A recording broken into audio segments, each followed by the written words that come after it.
Walk down the main stretch of downtown San Francisco on a Tuesday afternoon.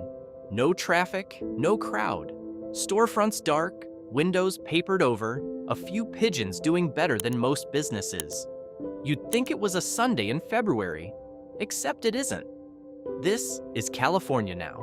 And no, California is not collapsing. The population question nobody can agree on. Let's start with the big one. For years, the story has been simple. People are fleeing California, and for a period, that was true. During the COVID-19 pandemic, the state lost nearly 380,000 residents, about 1% of its population, according to the U.S. Census Bureau. Enough to cost California a congressional seat following the 2020 census, the first time the state had ever lost one. Then came the corrections, the revisions, the back and forth between state and federal numbers that turns every headline into a choose-your-own adventure. California's own Department of Finance announced that as of January 1st, 2025, the state's population had grown by 108,000 in the previous calendar year, reaching 39,529,000. Governor Newsom called it the second consecutive year of growth. Except the U.S. Census Bureau had different math. Their latest estimates placed California at 39,355,000, a decline of about 9,500 people from the year before, making it one of only 5 states to lose population between 2024 and 2025. 2 official sources, 2 completely opposite headlines, 1 state. The honest answer is somewhere in the middle, which isn't satisfying, but is accurate. What everyone agrees on is this.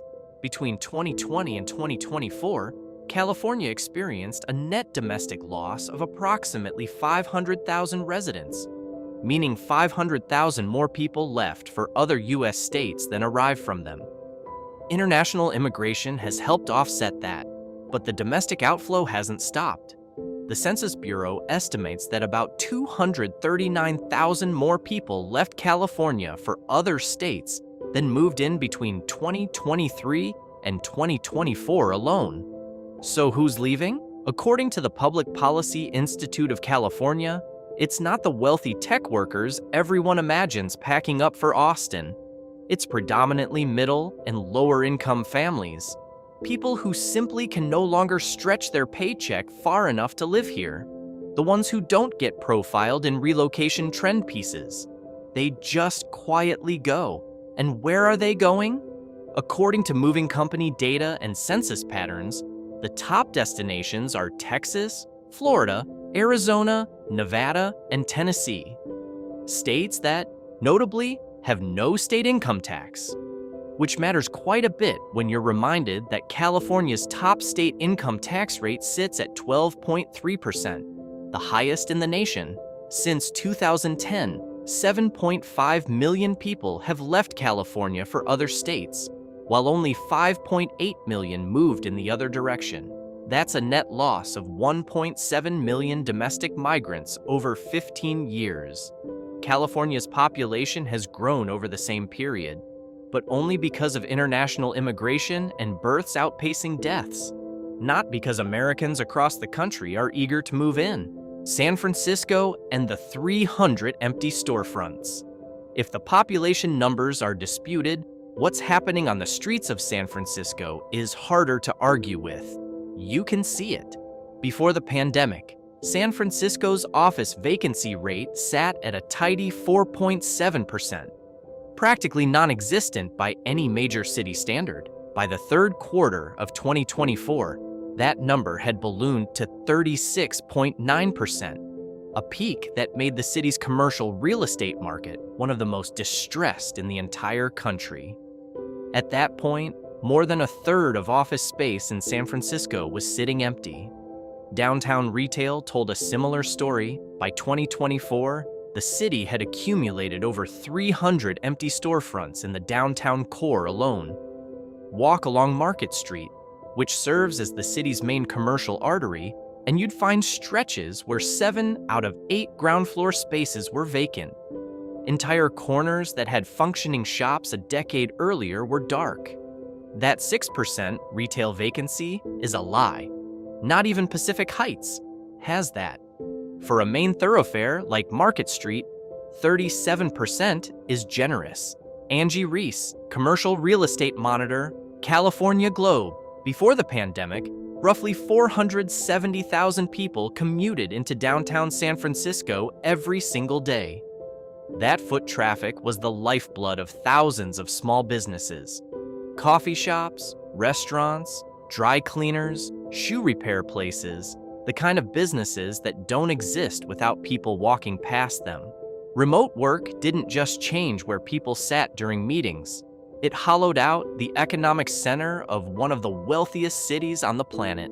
On Van Ness Avenue, a major corridor running through the city, ground floor commercial vacancy had reached 53% by 2025. In April of that year, the city's Board of Supervisors unanimously voted to lift the special permit requirement for chain stores along a 23-block stretch of that same avenue, a requirement that had previously meant a 12 to 18-month approval process just for a business to open. They essentially said, bring in the Starbucks and the Targets. Anything is better than nothing. There is some genuine good news mixed into San Francisco's otherwise grim commercial picture. AI companies have moved aggressively into the city. By mid-2025, over 200 AI firms held leases in San Francisco, up from roughly 52 years earlier. The AI sector alone accounted for 20% of all leasing activity in 2025. Office vacancies, while still historically high, had dipped from the 36.9% peak to around 34 to 35%. By late 2025, foot traffic in downtown San Francisco on weekdays was up 28% in June 2025 compared to January 2024, according to cell phone location data tracked by JLL. So the floor may have been found. Whether that means recovery is a different question. A building that sold for $141 million in 2016 went for $44 million in August 2025, a 70% discount. Those losses don't get recovered by a few AI leases. Housing, the crisis that has outlived every plan to fix it. California's housing problem is not new. It is simply more severe with every passing year, more discussed with every budget cycle, and somehow more unresolved after decades of legislative effort than it was when it first became a recognizable emergency. The median home price in California hit $868,150 in 2024, giving the state the most expensive housing market in the nation, a title it holds year after year with depressing consistency. To put that in perspective, the national median home price was around $347,000 in the same period. California homes cost more than twice the national average. In cities like Los Angeles and San Francisco, the median climbs above $1.2 million.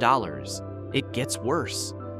According to analysis published by CalMatters, the annual household income needed to qualify for a mortgage on a mid-tier California home, not a luxury property, just a mid-tier home, was approximately $221,000 in late 2024.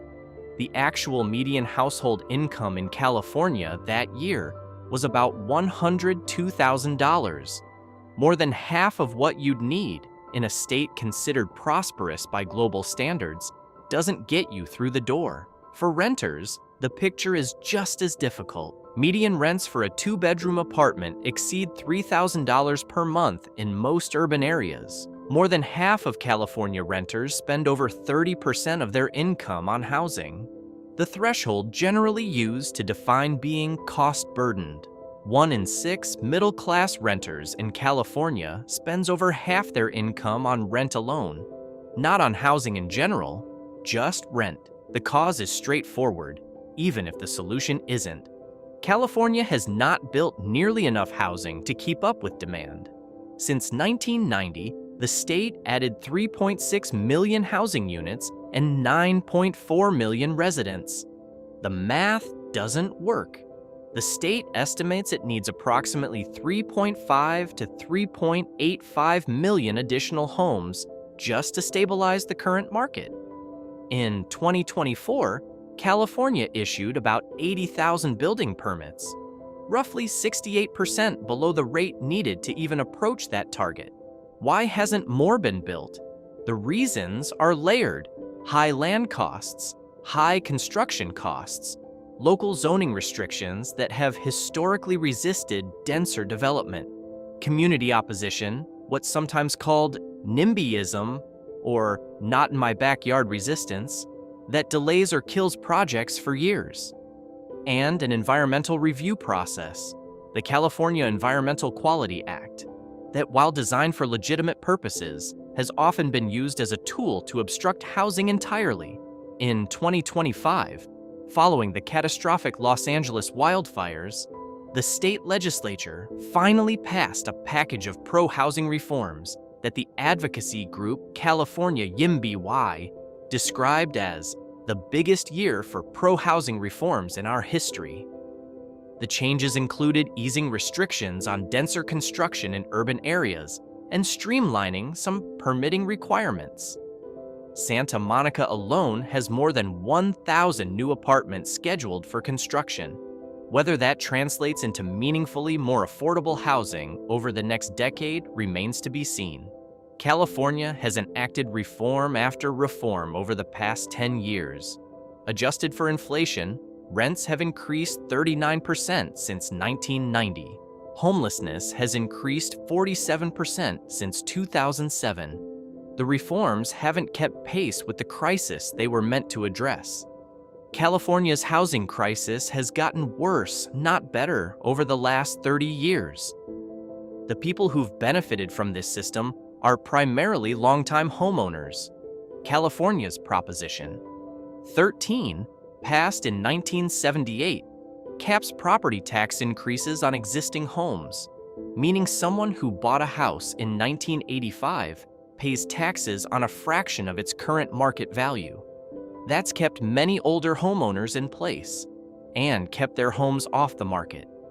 In a state with the second lowest home ownership rate in the nation at 55.3%, only slightly above New York, that lock supply has consequences for everyone below the ownership line.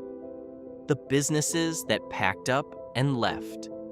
It's one thing when residents leave, it's another when the employers go with them. Since 2018, at least 441 businesses have moved their headquarters out of California to other states, according to research cited by multiple relocation analysts. The reasons cited are consistent: high taxes, high cost of living for employees, regulatory complexity, and what many executives describe simply as friction. The sense that California makes it harder to operate than most other places. The moves have ranged from high-profile tech companies relocating to Texas to mid-size manufacturers quietly moving operations to Nevada or Arizona. Oracle moved its headquarters from Redwood City to Austin in 2020. Tesla moved from Palo Alto to Austin in 2021. Charles Schwab moved to Westlake, Texas. These weren't small outfits, they were foundational California companies. For the businesses that remain, the cost burden is real. California's state cost of living runs approximately 30% higher than the national average. When a company considers that every employee it hires in California costs significantly more to retain, not because of salary competition alone, but because housing, transportation, and basic expenses require higher wages to maintain any kind of quality of life, the arithmetic starts pointing elsewhere. California has the nation's highest state income tax at 12.3% for top earners, along with steep sales taxes and some of the highest gas taxes in the country. A 2025 study calculated that an upper-middle-class California family earning $130,000 per year pays about $29,700 $753 more annually than the national average when all cost of living factors are combined. The state has tried to retain at least one major industry through incentives. In the 2025 to 26 budget, California more than doubled its film and television tax credit program, increasing it to $750 million annually.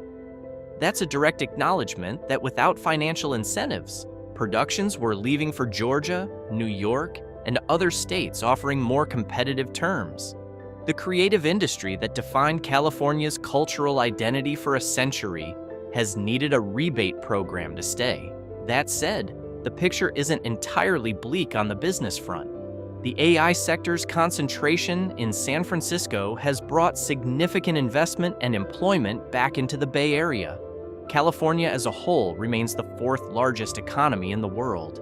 Its GDP rivals that of entire nations. The state's universities, research institutions, and talent pipeline remain among the most competitive globally. Companies in the AI and biotech space are not fleeing. In many cases, they can only exist at scale in California's ecosystem. But the AI sector is booming and California's middle class is struggling are not contradictory statements. Both are true simultaneously, which is part of what makes the state's current situation genuinely complex rather than simple narrative. Los Angeles burns? Literally. Everything discussed so far was already in motion before January 7th, 2025. Then the fires started. What began that day in the Pacific Palisades and Altadena spread into one of the most destructive urban wildfire events in American history. Driven by hurricane-force Santa Ana, winds reaching up to 100 miles per hour, and extreme dry conditions following a prolonged drought, the Palisades and Eaton fires together burned through more than 37,000 acres. By the time they were fully contained in mid-February, the fires had destroyed over 16,000 structures, including more than 11,600 homes, approximately 100 schools, and nearly 200 commercial buildings. The economic damage was staggering. UCLA Anderson forecast economists estimated total property and capital losses between $95 billion and $164 billion, with insured losses around $75 billion. AccuWeather projected total economic damage and losses in the range of $250 billion to $275 billion, which would make the 2025 LA fires the costliest wildfire disaster in U.S. history.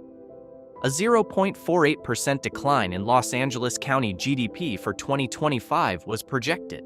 Roughly $4.6 billion wiped from the local economy.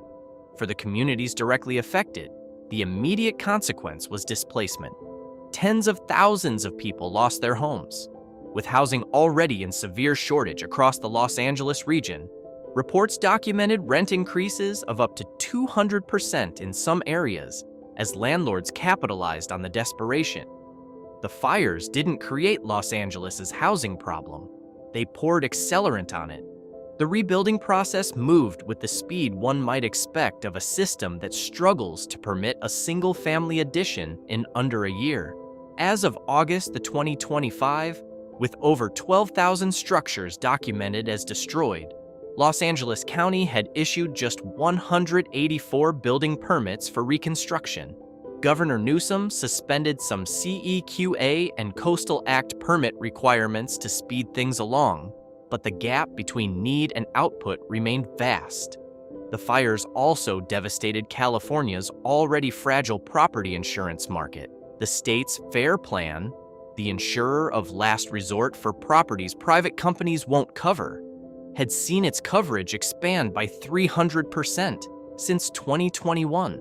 After January 2025, private insurers still operating in California began implementing double-digit rate increases. Homeowners in high-risk areas already struggled to find coverage at any price. The fires reinforced for many what the numbers had been quietly suggesting for years. The financial risk of living in certain parts of California is becoming difficult to quantify and harder to manage. The economic fallout from the January wildfires has been deep and widespread. Kelly Lobianco, Director, LA County Department of Economic Opportunity. The fires affected more than 6,800 businesses and roughly 47,000 workers in the burn areas and surrounding zones. Businesses in the burn areas alone had generated $1.4 billion in annual revenue before the fires. Total projected output losses across all affected zones range from $5.2 billion to $10.1 billion. Between 28,000 and 55,000 job years of employment are expected to be impacted over the course of the recovery. This is on top of everything else. The budget, a multi-year problem with no easy exit. California's state budget has been in various stages of crisis since 2023, which is an awkward thing for a government representing the world's fourth largest economy to admit. The state solved a $27 billion deficit in 2023 to 24. Then, a $55 billion deficit in 2024 to 25. The Legislative Analyst's Office now projects the state faces an almost $18 billion budget problem in 2026 to 27, about $5 billion larger than the administration had anticipated just months earlier. And looking further out, the state is expected to face annual operating deficits growing from roughly $20 billion to $30 billion through the end of the decade, according to the LAO. How does the fourth largest economy in the world rack up deficits that size? The short answer involves spending growth that is run at 5.8% per year, historically high by California standards, combined with a tax base heavily dependent on high-income earners and capital gains, which fluctuate dramatically with the stock market. When tech stocks surge, California's revenue surges. When they fall, the cliff is steep. During the pandemic, California ran the largest surpluses in state history, including a $31 billion surplus in 2022 to 23, as federal stimulus flooded in and stock market gains among the wealthy generated extraordinary income tax revenues. The state used that window to expand programs and spending commitments. Then the stock market cooled. High earners deferred income. Tech companies laid off workers by the tens of thousands, and the revenue disappeared faster than the programs it funded. The 2025 to 26 budget managed to stay roughly balanced largely because income tax collections had recovered, driven by stock market enthusiasm around AI. But the LAO has flagged this recovery as fragile, heavily tied to a stock market that, by multiple historical indicators, shows signs of being overheated. If the market corrects, California's revenue picture changes dramatically, and the state has already drawn down significant reserves addressing previous deficits. The high-speed rail project, which was supposed to connect Los Angeles and San Francisco and was originally projected to be completed years ago, continues to consume funding with no clear path to completion. The state's roads and bridges receive a D+ grade from the American Society of Civil Engineers. Its public school system, despite among the highest per-pupil spending of any state, produces math and reading proficiency rates where roughly 1 in 4 students meets grade-level benchmarks. The spending hasn't been matched by proportional outcomes. That's not a political statement. It's a measurement problem that spans administrations of both parties. California has the resources of a small country and some of the worst outcomes in the nation on metrics like housing affordability, homelessness, and road quality. Connecting those dots is the central challenge the state has not yet solved. California is the highest tax state in the country, yet we are still facing multi-billion-dollar deficits well into the future. Assemblyman James Gallagher, R. Yuba City. The 2025 to 26 budget avoided new broad-based taxes, though discussions about a wealth tax on California residents with net worth above $1 billion and eventually those with $50 million moved through the state legislature. Governor Newsom indicated he wouldn't sign such a bill, but the fact that it's being seriously debated says something about where the conversation is heading: homelessness, progress, funding cuts, and what comes next. California accounts for somewhere between 28% and 30% of the entire nation's homeless population, in a state that represents about 12% of the U.S. population. That disparity alone illustrates the scale of the problem relative to everywhere else. The homeless population in California grew from roughly 123,000 in 2007 to approximately 181,000 by 2023, according to point-in-time estimates from the U.S. Department of Housing and Urban Development, a 47% increase over a period in which the state's overall population grew just 7%. The encouraging development, at least on paper, is that recent data shows the numbers heading in the right direction. Preliminary 2025 point-in-time counts from communities across the state indicated a 9% drop in unsheltered homelessness, the largest single-year decrease in more than 15 years, according to Governor Newsom's office. Of the 29 California communities that reported official homeless counts in 2025, more than half saw a decrease compared to 2024. Contra Costa County saw a reduction of about a quarter. Sonoma County similarly. Los Angeles County reported its second consecutive year of decline. What drove those reductions?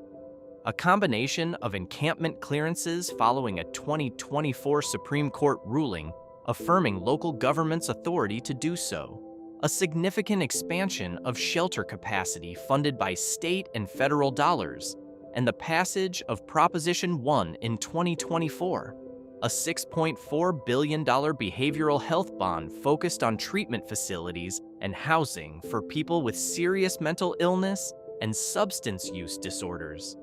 The problem is what happens next. Federal funding for homelessness programs, which California has relied on heavily, is under significant pressure. Congress appropriated $75 million for a specific homeless housing construction grant program in 2023. When the Trump administration restarted the application process in 2025 with new eligibility criteria, California and dozens of other states were effectively excluded.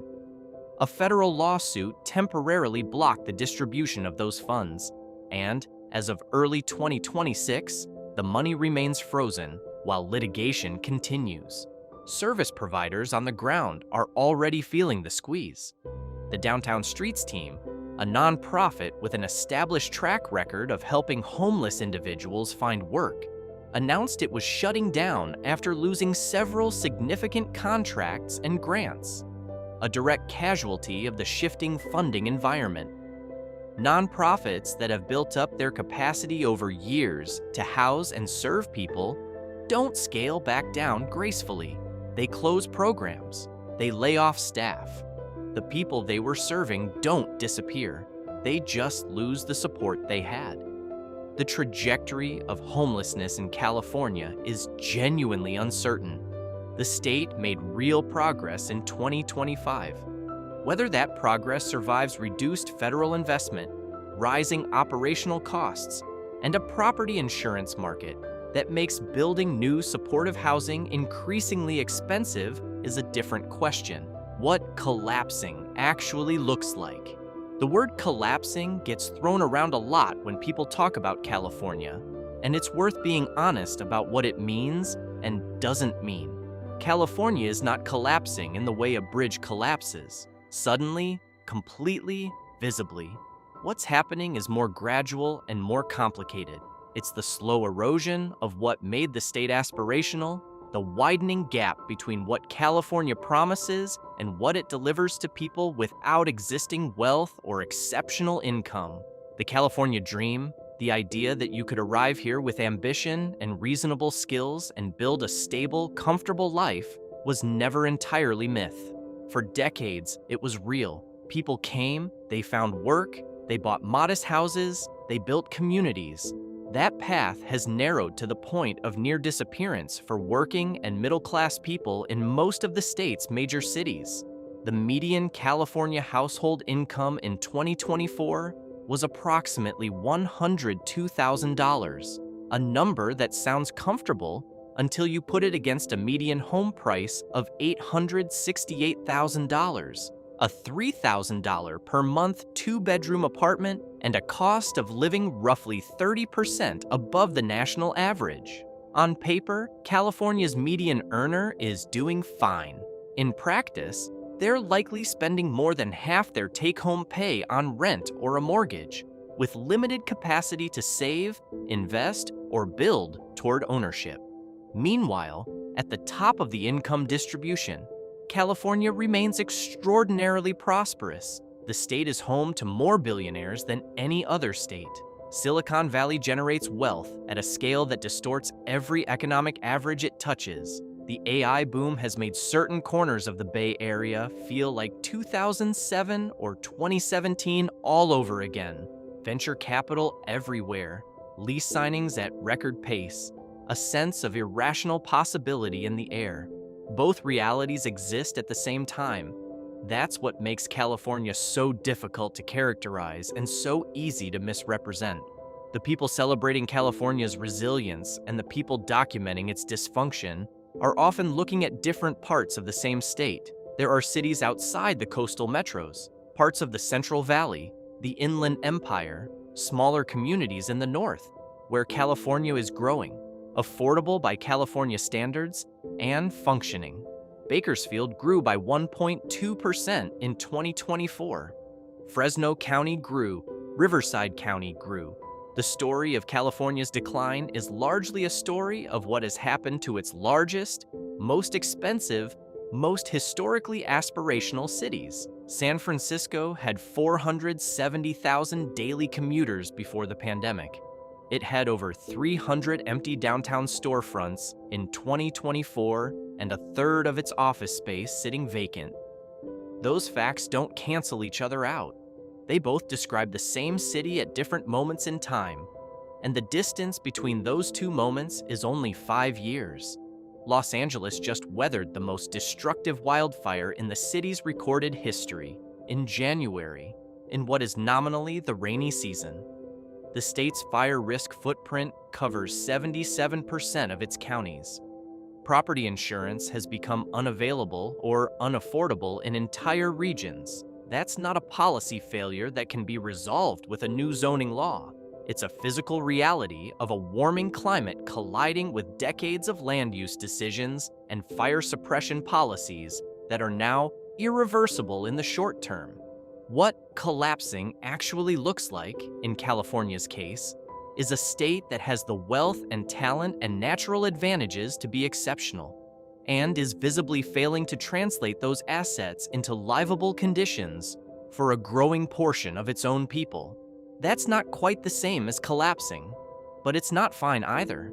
California has survived earthquakes, droughts, fires, economic recessions, and the departure of industries that once defined it. It's an enormous, complicated, beautiful, frustrating place. It has survived every previous version of its own predicted demise, and it will probably survive this one too.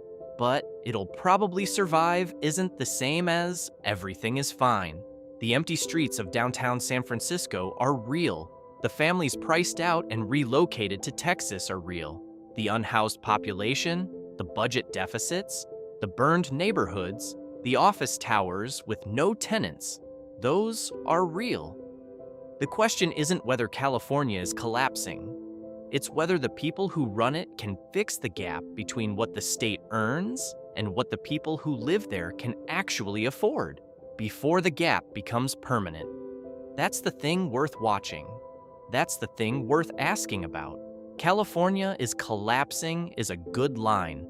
The reality, as usual, is messier and more important. If this video made you think or argue with your screen, hit that like button and subscribe for more.